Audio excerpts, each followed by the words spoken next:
Lisa, Mona Lisa, men have named you. You're so like the lady with. Vous allez voir, il s'agit de Mona Lisa, vous l'avez entendu. Alors, c'est présenté dans un petit village viticole qui s'appelle Poussan. Où c'est Poussan? Regardez la carte. C'est pas très loin de Sète, Henri. Oui, à 9 km de la mer. Poussant-les-Oulettes. C'est le nom. Poussant, le nom, les vieux Poussanais appellent Poussant-les-Oulettes parce que les Oulettes, c'est des sources d'eau, des résurgences. C'est un village qui est traversé. On est des Poussanais quand on est là-bas. On est Poussanais. C'est un exquis petit village qui vit de la culture de la vigne. Il y a plein de petits villages, Cournon-Terral, Pignan, Pauillan, Gijan, tout autour.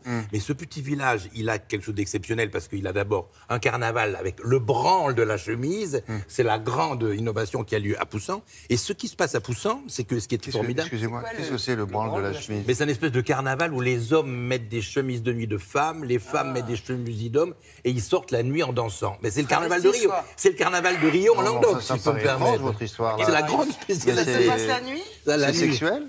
C'est pas sexuel, enfin, c'est traditionnel, c'est local, c'est folklorique. Voilà, alors, ça, c'était la grande gloire de Poussant-les-Oulettes, c'était le branle de la chemise.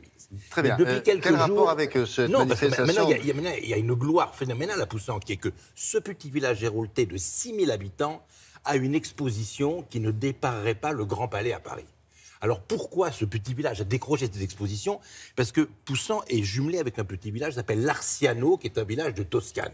Ils sont jumelés en fait pour des échanges de collèges. Oui. Des gosses de Poussan vont en vacances là-bas en Toscane et des gosses toscans viennent en vacances à Poussan. Et puis un jour, le grand enfant de Larciano, c'est un architecte de renommée internationale qui passe son temps à New York, ailleurs, qui s'appelle Andrea Neri. Et Andrea Neri, ce grand architecte, il a eu l'idée de créer des maquettes à partir des dessins originaux de Léonard de Vinci. Donc dans son petit village de Larciano, si vous voulez. Et dans le cadre du jumelage des collèges, Poussan a cette exposition, mais qui ne déparerait pas le Grand Palais à Paris. Parce que ce sont des petites maquettes de dessins originaux qui sont toutes faites dans des matériaux qui existaient à l'époque de Léonard de Vinci. C'est assemblé comme l'aurait fait Léonard de Vinci. Il n'y a pas de choses, de colle, de produits modernes pour faire ce genre de choses, quoi. Alors cette exposition, donc, elle a fait les plus grandes capitales et elle les vient à Poussan. À Poussan? Cette capitale du monde, c'est la Perpignan, la gare de... Alors, je vais vous emmener donc à Poussan.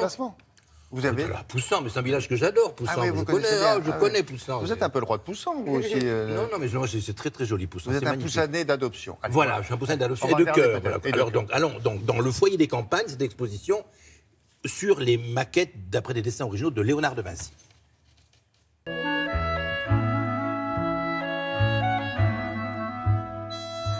Cette exposition, elle part de très loin finalement. Elle part d'un jumelage entre les collèges de Larciano, donc en Toscane italienne, et Poussan.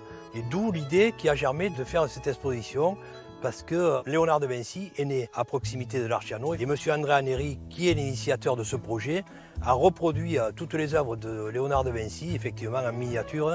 C'est quelque chose qui est unique et qui est extraordinaire.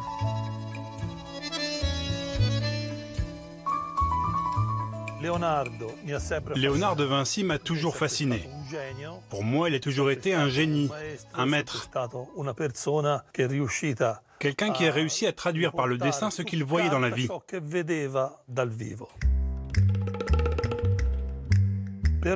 Pour moi, de construire ces maquettes à partir de ce qu'il avait dessiné sur papier, c'était un peu comme entrer dans son esprit.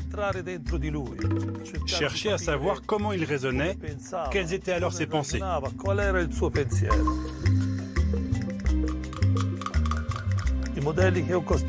J'ai construit 57 maquettes. La plus belle, c'est le contacteur hydraulique. À la fois le plus fascinant, mais également le plus difficile à réaliser.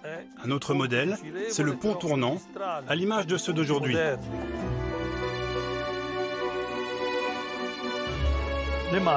J'ai construit mes maquettes en essayant d'utiliser des matériaux à l'identique de ceux qui existaient à l'époque où Léonard de Vinci a fait ses dessins. Je me suis rendu compte que malgré son génie, peu de machines que Léonard de Vinci avait dessinées pouvaient fonctionner en l'état parce qu'il manquait la force motrice, le moteur.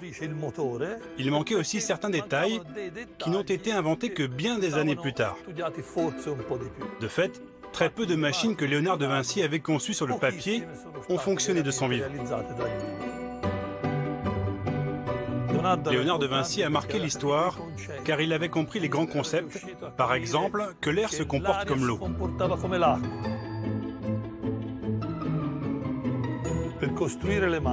Pour construire ces machines, j'ai dû me plonger dans les dessins et dans l'esprit de Léonard.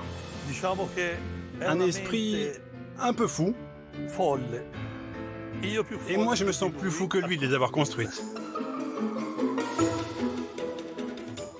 Très bien. Donc, pour aller voir cette exposition, vous allez à Poussan. Les Oulettes. Alors, si Les vous voyez Oulettes. des campagnes, et que tous les enfants des villages, des communes de 7 mètres, peuvent y aller, ils ont gardé l'exposition ouverte jusqu'à début juillet, jusqu'au 2 D'accord. juillet. Donc, Merci. courez à Poussan les Oulettes. Merci, Votre Altesse. À plus tard.